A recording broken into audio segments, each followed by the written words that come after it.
আলহামদুলিল্লাহ আলহামদুলিল্লাহ ওয়াকাফা ওয়াসালামুন আলা ইবাদিহিল্লাযীনা ইসতাফা আম্মা বাদ।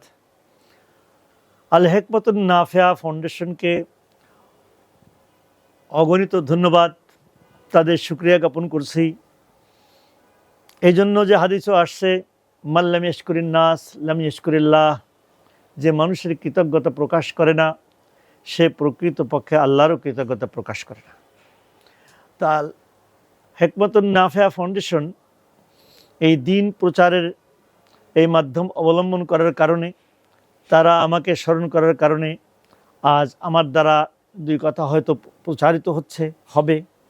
এর দ্বারা কেউ যদি কিছু উপকৃত হয়, ইনশাআল্লাহ তাআলা সেটা আমার দুনিয়া আখিরাতের কল্যাণের জরিয়া হবে। সেই জন্যে তাদেরকে আবারও অনেক অনেক ধন্যবাদ, শুভেচ্ছা। আল্লাহ পাক তাদের এই খিদমতকে কবুল করেন, এর উত্তম থেকে উত্তম জাযা দুনিয়া এবং আখিরাতে নেয়াত ফরমান। এখনকার আজকের আলোচ্য বিষয়ে জিজ্ঞাসা করেছেন, রোজা কার উপরে ফরজ, কে রোজা রাখবে?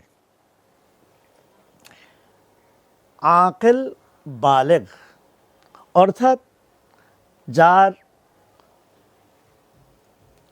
জ্ঞান আছে এবং বয়সপ্রাপ্ত, সে নারী হোক পুরুষ হোক, তার উপরে রোজা ফরজ। হ্যাঁ, কেউ যদি একেবারে জ্ঞানশূন্য হয়ে যায়, অচেতন হয়ে যায়, এমন ব্যক্তির উপরে রোজা ফরজ না। ধনী দরিদ্র, মধ্যবিত্ত, শিক্ষিত অশিক্ষিত, দুনিয়ার যে প্রান্তেই থাকুক না কেন, তার উপরে রমজান মাস আসলে রোজা ফরজ। আল্লাহ পাক এ সম্পর্কে বলছেন, কুতিবা আলাইকুমুস সিয়াম কামা কুতিবা আলাল্লাযীনা মিন ক্বাবলিকুম লাআল্লাকুম তাত্তাকুন। আরেক আয়াতে বলছেন, মান শাহিদা মিনকুমুশ শাহরা ফালইয়াসুমহু। আয়াতের অর্থ বলছি, প্রথম আয়াত কুতিবা আলাইকুমুস সিয়াম, তোমাদের উপরে রোজা ফরজ করে দেওয়া হলো, কামা কুতিবা আলাল্লাযীনা মিন ক্বাবলিকুম, যেমন নাকি তোমাদের পূর্ববর্তী উম্মতের উপরে রোজা ফরজ ছিল। লাআল্লাকুম তাত্তাকুন, যেন তোমরা তাকওয়া অর্জন করতে পারো। এই আয়াতের তিনটি অংশ। একটা অংশ বলছেন তোমাদের উপরে রোজা ফরজ করে দেওয়া হয়েছে। দ্বিতীয় অংশ বলা হয়েছে যেমন নাকি পূর্ববর্তীদের উপরে ছিল। এইটি বলে আল্লাহ পাক এই উম্মতকে একটু সান্ত্বনা দিয়েছেন যে এটা শুধু তোমাদের উপরে কোনো বোঝা না, ইতিপূর্বে যত উম্মত ছিল তাদের উপরে রোজা ছিল। একটা কাজ যখন সবাই করে, ইতিপূর্বের লোকও করে আসছে, তখন একটু স্বাভাবিক হালকা মনে হয়।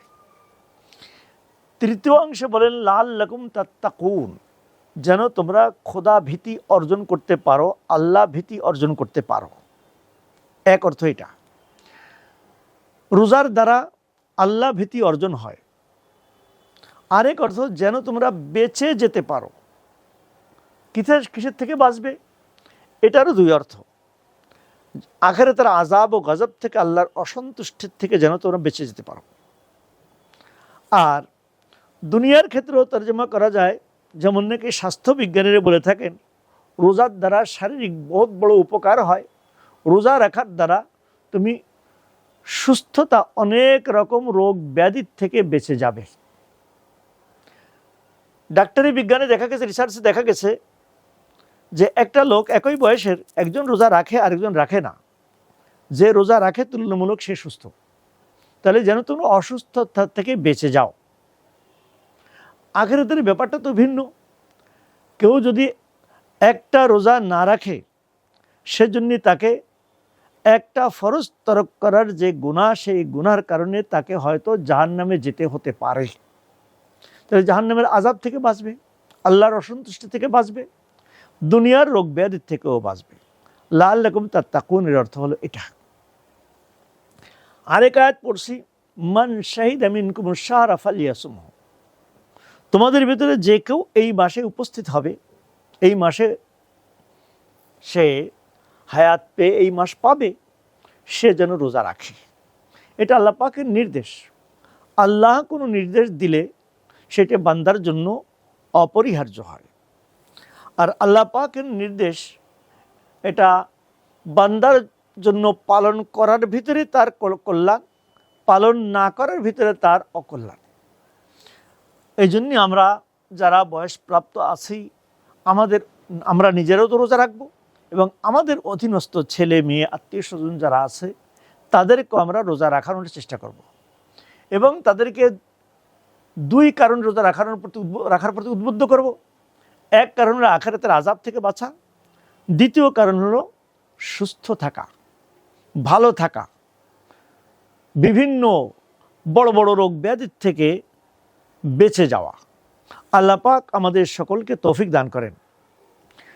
এর সাথে আরেক আলোচনা, রোজা না রাখার পরিণতি কি। রোজা না রাখলে হাদিসে পাকে আসছে, যদি কেউ একটা রোজা না রাখে, ফরজ রোজার একটা রোজা না রাখে, সে যদি তার পুরা জীবন রোজা রাখতে থাকে, প্রকৃতপক্ষে ওই রোজাটার যে ফলাফল এটা তার অর্জন হবে না। একটা রোজার এই পরিমাণে গুরুত্ব। অতএব আমরা কেউ যেন রোজা না রাখার চিন্তা না করি, ছেলে মেয়েদেরকেও রোজা রাখাবো, নিজেরও রাখবো। হযরত সাহাবায়ে কেরাম রিদওয়ানুল্লাহি তাআলা আলাইহিম আজমাইন, ওনাদের জীবনীতে পাওয়া যায়, সাহাবায়ে কেরামের জীবনী খুঁজলে দেখা যায় যে ওনারা ছোট ছোট বাচ্চা যারা দুগ্ধপোষ্য, মায়ের বুকের দুধ পান করেন, এমন সন্তানদেরকেও তারা সারাদিন দুধ পান করাতো না। ক্ষুধায় যখন ছটফট করতো তখন তাদেরকে বিভিন্ন খেলনা দিয়ে ভুলায় রেখে সন্ধ্যা পর্যন্ত পৌঁছানোর চেষ্টা করত।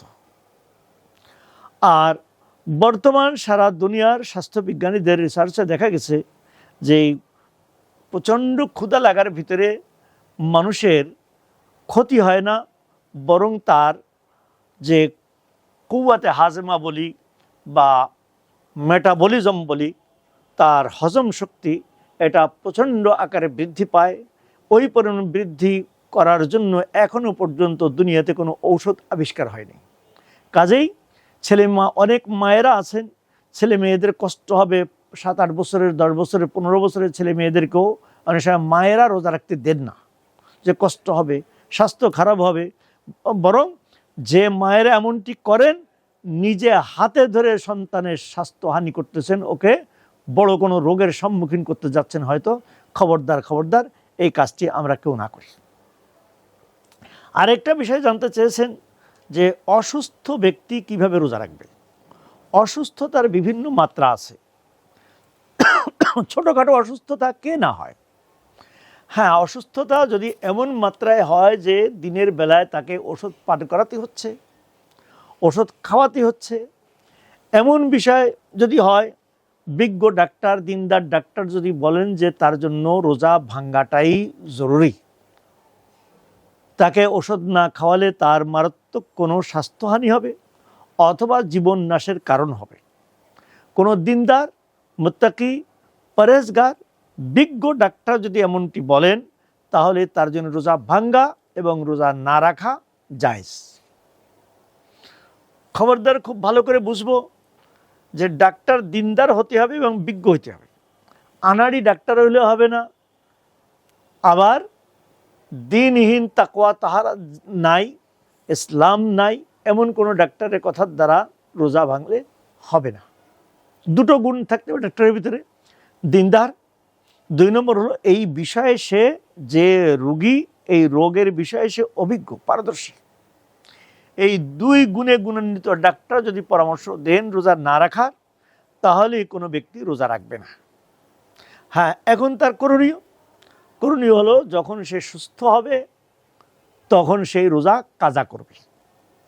যদি এমন বয়সে পৌঁছে যায় যে বার্ধক্যজনিত কারণে, চরম বার্ধক্য, তার পক্ষে রোজা রাখা সম্ভব না, তখন সে রোজার ফিদিয়া আদায় করবে। রোজার ফিদিয়া কি? একজন মানুষকে খাওয়াবে।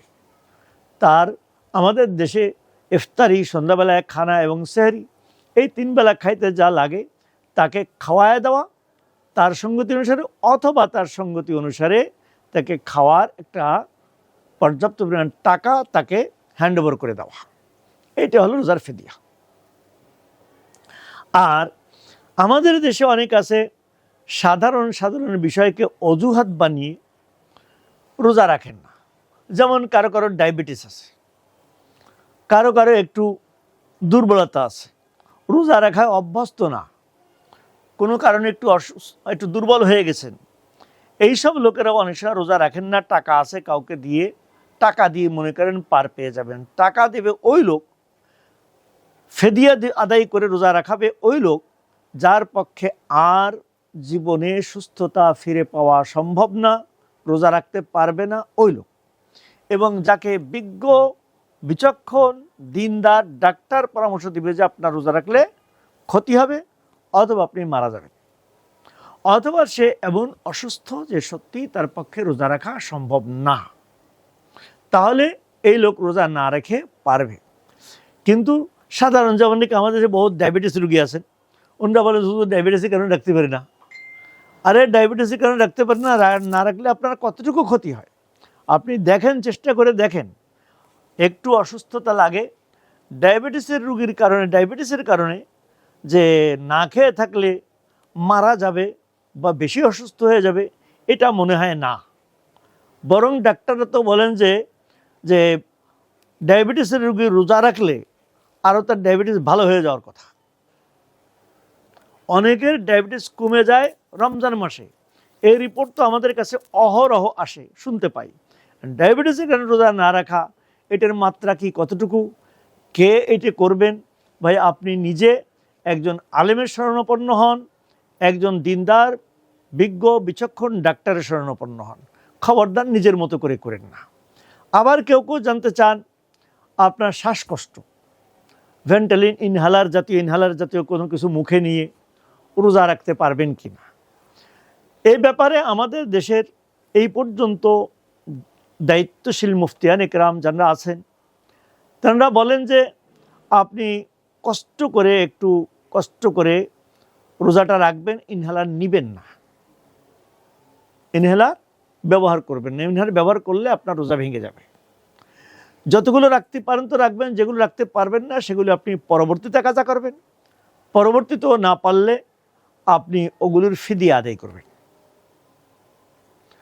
এখানে আমি অধবের একটা পরামর্শ আছে, সেটা কোনো ফতোয়া না, আমি পরামর্শ দিই আমার মুসাল্লিদেরকে যে আপনি ভেন্টালিন ইনহেলার মুখে নিন, মুখে নিয়ে ওটা একটা পানি স্প্রে হয়ে মুখে যায়, ওটা মুখে নিয়ে রাখেন, ঢোক গিলবেন না, ঢোক না গিলে থাকেন।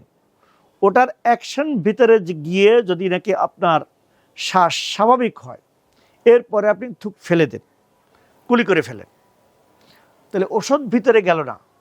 কিন্তু ওষুধের অ্যাকশন যাওয়ার কারণে আমি আশা করি আল্লাহ পাক যারা এই রোগের রোগিনী এমনটি করলে হয়তোবা আল্লাহ মাফ করতে পারেন। আর এরপরও আপনি ফেদিয়া দিয়ে দেন, অথবা যখন সুস্থ হবেন তখন ওর বদলে একটা রোজা রেখে দিন।